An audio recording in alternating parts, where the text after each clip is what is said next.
guys. So Easter is approaching, and I have been on the hunt for a garden flag to put in the yard because we have the tulips are starting to grow, we have daffodils in bloom, and the irises here at the farm are about to explode. And I am so excited. I really got into the garden flags because for our wedding we got married in a garden, and we have this personalized flag, and it's just so sweet and special.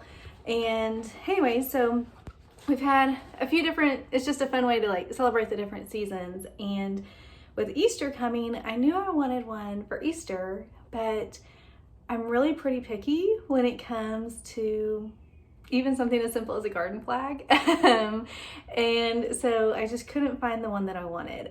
Obviously Easter, we celebrate the secular side with eggs and carrots and bunnies, and I love those things, but when it comes to Easter, I really wanted to remember more of the real meaning of Easter and why we celebrate.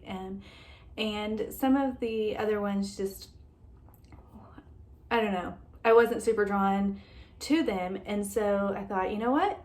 Let's make our own garden flag. And so I have bought just a plain white one from Amazon. It was $7. And then I was thinking about what do I want to put on it. And flowers is an obvious choice. I love the tulips coming up. So I thought, okay, tulips have to be on there. And then I have this gift bag with these little daisies, and I just liked the way that those were drawn. You can see, aren't they pretty cute? Yeah. And so got inspiration from those.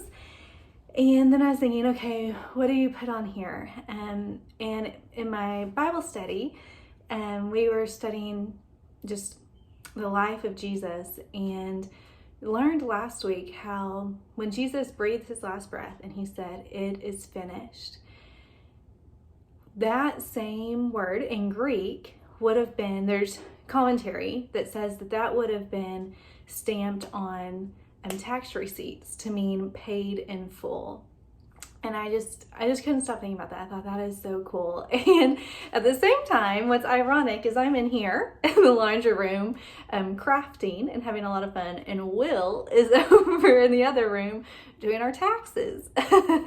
And so you'd much rather be with me, I guarantee it. But yeah, so just this idea that our debt is paid in full.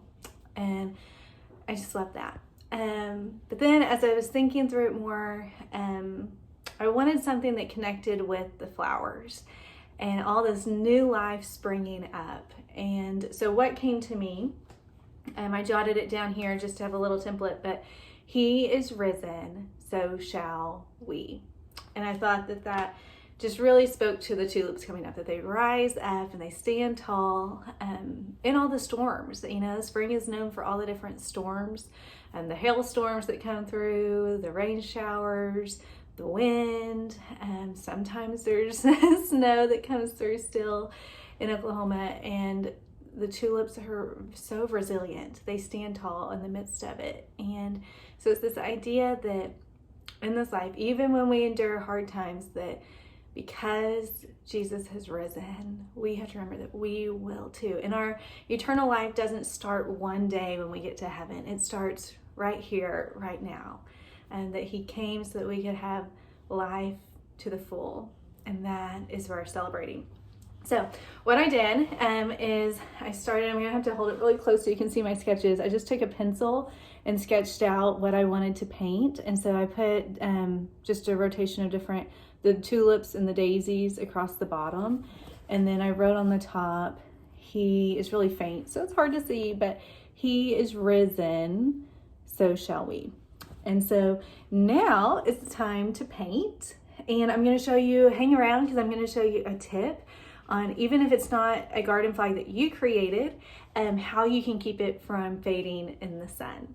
So stick around for that. And you know, maybe it's an Easter garden flag that you're creating. Maybe it's just for a summer flag that you want. But I just encourage you, get creative, have some fun with it, and create your own. So garden flag, let's try that.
Alright, for the reveal. Woohoo!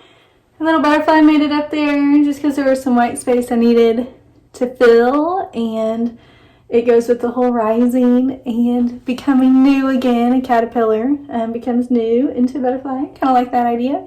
Anyway, it was fun. It's not perfect, but it is really fun. So now I'm going to let it dry, and then once it dries, I'm going to spray it so that it will not fade, and hang it up. Woo-hoo!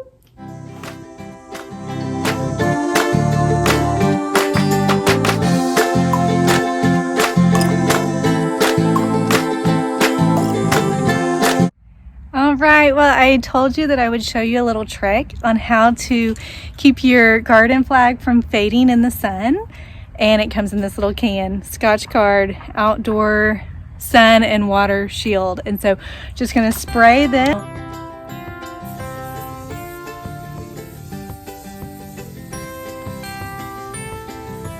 If you make your own garden flag, I would love to see it. So tag me on Instagram or Facebook, send me a message. I would love to see what you create, and whether it's Easter or another season. I'd love to see it. If you have any other ideas or suggestions of what I should try next, let me know, and you might see it next time on Let's Try That.